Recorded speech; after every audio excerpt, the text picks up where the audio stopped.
चलिए खबरों में आगे बढ़ेंगे। लोकसभा अध्यक्ष को नहीं दिया गया उचित सम्मान। डीएम देहरादून सविन बंसल ने मंगाया गया जवाब, यानी उनसे जवाब मांगा गया है।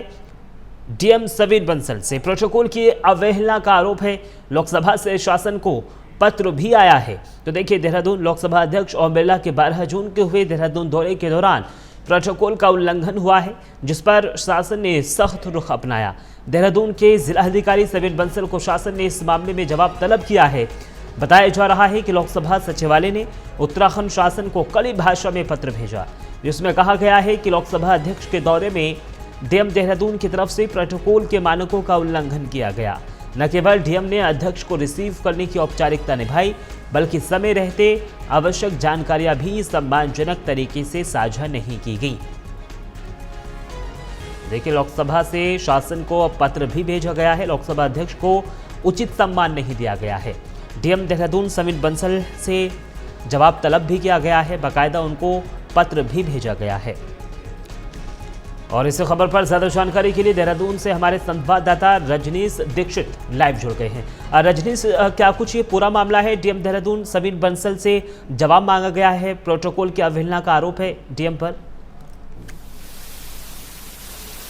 12 जून तक ओम बिरला लोकसभा स्पीकर देहरादून आए थे और उनके जो प्रोटोकॉल में यहाँ पर लापरवाही है, लापरवाही को लेकर जवाब तलब किया गया है जिलाधिकारी देहरादून से सविन बंसल से। क्योंकि आपको बताएं कि एक बेसिक प्रोटोकॉल होता है जिसमें मान लीजिए लोकसभा का स्पीकर अगर आ रहा है तो वहाँ के जो कॉम्पिटेंट अथॉरिटी यानी डिस्ट्रिक्ट मजिस्ट्रेट, उनका एक दायित्व होता है कि प्रोटोकॉल निभाने का, वो उनको रिसीव करें। जो नोटिस आया है इसमें कहा गया एक और तो जहाँ डीएम सविन बंसल ने जहाँ प्रोटोकॉल का पालन नहीं किया, तो वहीं दूसरी ओर जब उनसे टेलीफोनिक वार्ता पर भी उन्होंने जो है सम्मानजनक उत्तर नहीं दे पाए। तो कुल मिलाकर ये डीएम की बड़ी लापरवाही है। आपको बताते हैं कि प्रोटोकॉल की नियमावली समस्त जिलाधिकारी को बताई जाती है कि जो जनप्रतिनिधि हैं उनको लेकर क्या प्रोटोकॉल है और सबका प्रोटोकॉल नियत होता है। तो ऐसे में ये जो लापरवाही है, जो कहीं ना कहीं की भावनाएं आ हुई है लोकसभा स्पीकर की, जिसके बाद उन्होंने जब इसकी शिकायत दर्ज कराई तो फिर ये अब जब है वहाँ से लगातार नोटिस दिया गया है, पूछा जा रहा है कि आखिर प्रोटोकॉल उल्लंघन से डीएम के खिलाफ क्या कार्रवाई होगी, जिसको लेकर सचिव हैं विनोद कुमार सुमन, उन्होंने ये जैसे ही प्रचार वहाँ से शुरू हुआ प्रोटोकॉल को लेकर, तो राज्य सरकार से इन्होंने भी डीएम से जवाब तलब कर दिया है। अब देखना होगा कि जिलाधिकारी क्या अपना उत्तर देते हैं, अपनी क्या कार्रवाई पेश करते हैं।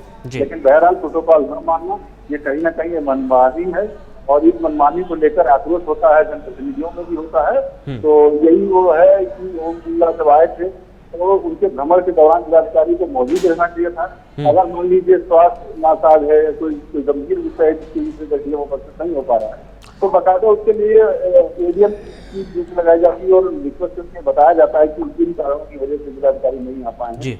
जो वो बहुत विषम कारण होते हैं, सामान्य तौर पर ऐसा नहीं होता, लेकिन यहाँ पर जो 12 दिन की घटना है, जिलाधिकारी देहरादून ने गंभीरतापूर्वक नहीं दिया लोकसभा स्पीकर को। और लोकसभा के तौर पर जैसे कि कोई आम मंत्री आता है, मान लीजिए राज्य स्तरीय का, वहाँ पर डीएम नहीं जाते, पीपीसी कर लेते हैं। आपको बताएं अब्दुल, वहाँ के लिए एडीएम या एसडीएम लगा दिए जाते हैं। जब कोई कद्दावर नेता या कद्दावर मंत्री होता है तो जिलाधिकारी को रिसीव करने पहुंचते हैं। तो लोकसभा स्पीकर का जो प्रोटोकॉल है निश्चित रूप से एक जिलाधिकारी को रिसीव करना चाहिए था, जो जिलाधिकारी ने नहीं किया, जिसको लेकर भावनाएं आते हैं और अभी प्रोटोकॉल उल्लंघन को लेकर कार्रवाई शुरू हो गई।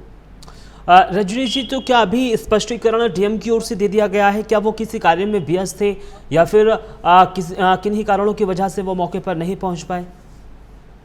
देखिए, अब नोटिस आने के बाद जो है जिलाधिकारी को अपना स्पष्टीकरण देना है और उस स्पष्टीकरण से अगर हायर अथॉरिटी संतुष्ट होती है तो ठीक है, अदरवाइज इसमें फिर नियम के अनुसार आगे की कार्रवाई तय होगी। बहरहाल अभी ये नोटिस आया है कि जिलाधिकारी ने अभी जवाब नहीं दिया है।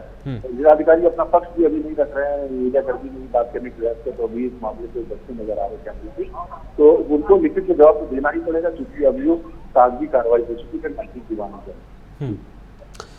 रजनीश जी, देखिए, जब कोई वीवीआईपी किसी राज्य का दौरा करता है तो वहाँ पर डीएम की जिम्मेदारी होती है कि उसको वो रिसीव करे, पूरा प्रोटोकॉल दे, उसकी सुरक्षा व्यवस्था का भी विशेष ख्याल रखे।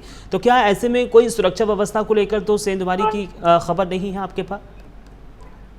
देखिए, सुरक्षा व्यवस्था को लेकर इसको ठीक भी माना जा सकता है, क्योंकि आला अधिकारी जिनकी बेसिक जिम्मेदारी है कि लोकसभा स्पीकर जब उनके जुरिडिक्शन वाले एरिया में पहुंचेंगे तो उनको रिसीव करना है बाकायदा प्रोटोकॉल के साथ। उनकी सुरक्षा व्यवस्था भी मुस्तैद रहनी है। हालांकि सुरक्षा की चीज का मामला नहीं है, क्योंकि उसका भी जिक्र होता अगर ये नोटिस जैसा इश्यू हुआ है, लेकिन जो प्राइमा फेसाई जो नोटिस में आरोप लगाया गया वो प्रोटोकॉल उल्लंघन का आरोप है और प्रोटोकॉल उल्लंघन को लेकर डीएम को दोषी माना गया है, जिसको लेकर डीएम में जवाब तलब किया गया है। तो ये एक मैं बताऊँ आपको व्यवहार के रूप में ये कमी है। जैसा कि आपने भी विगत पहले भी देखा होगा कि कई अधिकारी वेल ड्रेसअप नहीं होते हैं, तो वो भी प्रोटोकॉल के संबंध में आता है, क्योंकि जिलाधिकारी की भी ड्रेस है बाकायदा। जब सीएम या लोकसभा स्पीकर आता है तो उनको ड्रेस में होना चाहिए। अगर वो ड्रेस में नहीं है, उसका वो संप्रेषण उसका नहीं दिखा रहा है, तो वो भी प्रोटोकॉल के उल्लंघन में आता है। लेकिन जिलाधिकारी से बड़ी चूक हुई है। अब देखना दिलचस्प होगा कि आखिर वो सफाई में क्या पेश करते हैं, लेकिन बतौर जिलाधिकारी से बड़ा चूक माना जाएगा लोकसभा के स्पीकर को रिसीव न करना और इसके बाद जब फोन किया जाए तो इसकी वो संतोषजनक जवाब न देना, ये कहीं ना कहीं बड़ी लापरवाही है कि जिलाधिकारी शोभा नहीं। रजनीश जी, क्या इस पूरे मामले में भी कोई स्पष्टीकरण राज्य सरकार की ओर से भी दिया गया है या फिर अभी नहीं दिया गया है? देखिए, राज्य सरकार ने जैसे ही वहाँ लोकसभा के प्रोटोकॉल विभाग से जब नोटिस आया तो राज्य सरकार ने इसको आगे प्रस्तुत कर दिया और यहाँ राज्य सरकार ने भी जिलाधिकारी से इस मामले पर फॉलो करते हुए जवाब तलब किया है। अब इससे वो जवाब अपना दाखिल करेंगे और बहरहाल ये जो अनुशासनहीनता की श्रेणी में आता है, मैं बताऊँ अब्दुल, प्रोटोकॉल का पालन नहीं किया जाता है तो अनुशासन की नियमावली है, जिसका बाकायदा प्रोटोकॉल निर्धारित। मैं आपको बताऊं कि इवन सांसदों का जो विधायक हैं, सांसद हैं, मंत्री हैं, सबका प्रोटोकॉल होता है और इस प्रोटोकॉल के तहत उनको सम्मान देना होता है जो नियमावली में होता है। लेकिन कई बार कई विधायक कई सांसद कहते हैं कि जो अधिकारी हैं उन्होंने प्रोटोकॉल का पालन नहीं किया। तो ये एक तरीके से कहा जाए तो कार्यशैली है, ये एक अनुशासन के लिए बनाया गया प्रोटोकॉल है जिससे बड़े और छोटे का अदब प्रतीत होता है। यहाँ पर जिलाधिकारी ने जो लोकसभा स्पीकर जब भ्रमण से आए थे तब वहाँ पर इस अदब को नहीं फॉलो किया, जिसका प्रोटोकॉल वायलेशन हुआ है। इस वायलेशन को लेकर वहाँ से प्रोटोकॉल विभाग से एक पत्र आया है जिससे राज्य सरकार ने भी जवाब तलब किया है। अब जिलाधिकारी को अपना स्पष्टीकरण पेश करना है आखिर किन कारण की वजह से, क्या वजह रही कि वो इस प्रोटोकॉल का पालन नहीं कर पाए। अब्दुल, ठीक है, बहुत बहुत शुक्रिया रजनीश जी तमाम जानकारी हमारे साथ साझा करने के लिए। तो देखिए, डीएम देहरादून सविन बंसल से ये स्पष्टीकरण मांगा गया है, उनसे बाकायदा जवाब तलब किया गया है कि आखिर लोकसभा अध्यक्ष को वो पूरा प्रोटोकॉल क्यों नहीं दिया गया।